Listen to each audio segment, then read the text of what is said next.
రైతు ఏడిచిన రాజ్యం ఎప్పుడు బాగుపడదు. గత 2.5 సంవత్సరాలుగా రైతుల గోస రాష్ట్రంలో విపరీతంగా మొదలైంది. ఎందుకంటే ఎరువుల గురించి చెప్పులు పెట్టి లైన్లో నిలబడడం, రైతు ఏడాది మొత్తం దినాలు పనిచేసి ఈరోజు రైతు పంట పండించి కష్టానికి వచ్చి పంట పండించి దాన్ని కొనుగోలు కేంద్రాలు పెట్టి ప్రభుత్వం మోసం చేస్తుంది.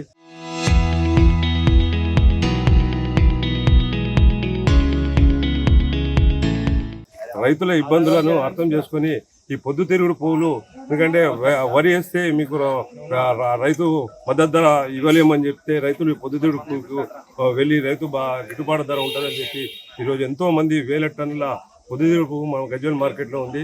ఈరోజు 1 మంత్ నుంచి ఒక 30 రోజులుగా రైతు పండించిన ధాన్యాన్ని తీసుకొచ్చి ఇక్కడ కావాలి కాస్తున్న రైతుల గోస ఈ ప్రభుత్వానికి తప్పకుండా తలుతుంది. అధికారులు ప్రభుత్వం వెంటనే స్పందించి పొద్దుతిరుగుడు పువ్వును కొనుగోలు చేయాలని భారతీయ జనతా పార్టీ నుంచి డిమాండ్ చేస్తున్నాం. రాబో కాలంలో ఇది వితిన్ 2-3 డేస్లో ఇప్పుడే డిపో మేనేజర్ సుజాత మేడం గారితో పార్టీ తరఫు నుంచి మాట్లాడడం జరిగింది. ఆమె 2-3 రోజుల్లో తప్పకుండా కొనుగోలు చేస్తామని చెప్పింది. రైతులకు ఈ మొలకలు వచ్చిన ఈ యొక్క ధాన్యము ఈ రానున్న రోజుల్లో మొత్తము పాడైపోయి అసలు గిట్టుబాటు ధర కాదు, వాళ్ళు పారేసే పరిస్థితి దాపరిస్తుంది. కాబట్టి ప్రభుత్వం వెంటనే స్పందించి ఈరోజు రైతు బంధు ఇవ్వకుండా ఏది ఇవ్వకుండా అక్కడిక్కడ అప్పులు తెచ్చి రైతు ఈరోజు పంట పండిస్తున్నారు. ఆ దేవుని దేవ వల్ల పంటలు బాగొచ్చినా కానీ ప్రభుత్వం ఈ ఖరీదు చేసేందుకు ముందుకు రావడం లేదు. ఇలా పండించిన పంట ఎక్కడ అమ్ముకోవాలని దీనస్థితిలో రైతు ముందుంటున్నాడు. ఇలా రైతుల గోస కలిగి ప్రభుత్వం కంపల్సరీ పతనం అవుతుంది.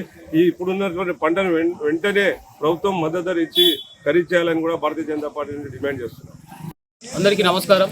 ఈరోజు భారతీయ జనతా పార్టీ కిసాన్ మోర్చా పార్టీ ఆధ్వర్యంలో స్థానిక మార్కెట్ యార్డ్లో ఈ యొక్క రైతులు ఈ రైతు పండించినటువంటి పంటను ధాన్యాన్ని గత నెల రోజుల నుండి కొనక మార్కెట్లనే పడిగాపులు రైతులతో కాసుకుంటూ ఈ యొక్క రాష్ట్ర ప్రభుత్వం రైతులతోటి చెలగాటం ఆడుతుంది. అసలు రైతు ప్రభుత్వం కాదు, రైతులను ఉసురు పోసుకునే ప్రభుత్వం ఇది. నెల రోజుల నుంచి మీకు ఇక్కడ అధికారులు కానీ రాజకీయ నాయకులు కానీ ఇక్కడ ఉంటే తెలుస్తుంది వాళ్ళ బాధ ఏందనేది. తడుస్తుండగా మొలకలు వచ్చినాయి, నిమ్మకు నీరెత్తినట్టు ఈ అధికారులు కానీ రాష్ట్ర ప్రభుత్వం కానీ పట్టించుకోవడం లేదు. అదేవిధంగా ఇంకా పొద్దుతిరుగుడు సన్ఫ్లవర్ కూడా లిఫ్ట్ చేయలేదు. ఇంకా వరి ధాన్యాన్ని కూడా దాన్ని ఇంకా ఊసేలేదు. ఎక్కడికక్కడ కళ్ళల్లో రోడ్ల మీదనే అక్కడే ఉన్నాయి. ఇంకా వాళ్ళ పరిస్థితి ఇంకా రాష్ట్రం అంతటా ప్రారంభమవుతుంది కొనుగోలు కేంద్రాలలో. ఈ గజ్వేల్ మార్కెట్ యార్డ్లో ఇంతవరకు వరి ధాన్యాన్ని కూడా ప్రారంభించలేదు. అసలు ఎక్కడ ఏం లేదు. మార్కెట్ చైర్మన్ తక్షణమే రాజీనామా చేసి రైతులకు క్షమాపణ చెప్పి నా తప్పైందని, ఇక కేంద్ర ప్రభుత్వం వాటా ఉన్నకాడికి మేము తీసుకున్నాము, రాష్ట్ర ప్రభుత్వం మా దగ్గర పైసలు లేవని నిజంగా ఒప్పుకొని తక్షణమే రాజీనామా చేసి ఈ వెళ్ళిపోవాలి. ఇడికెళ్ళి రైతులకు క్షమాపణ చెప్పాలి.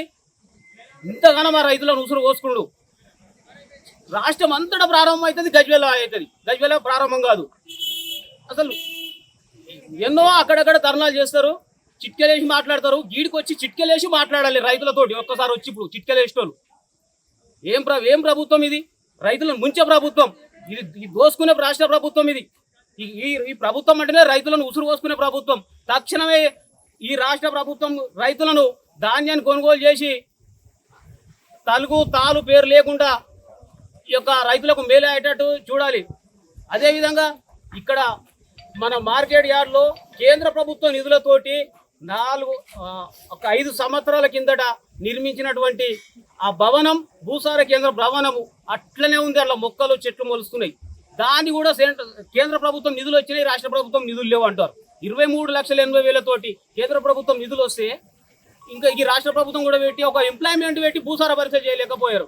ఏప్రిల్ మాసంలోనే సన్ఫ్లవర్ను కొనాలి, ఈ మే నుండి ప్యాడీని ప్రారంభించాలి. ఇది ఇక్కడ గజ్వేల్ జరగదు. ఈ రైతుల ఉసురు వీళ్ళకు ఈ అధికారులు కూడా తగులుతుంది, ఇక్కడ ప్రభుత్వానికి కూడా తగులుతుంది.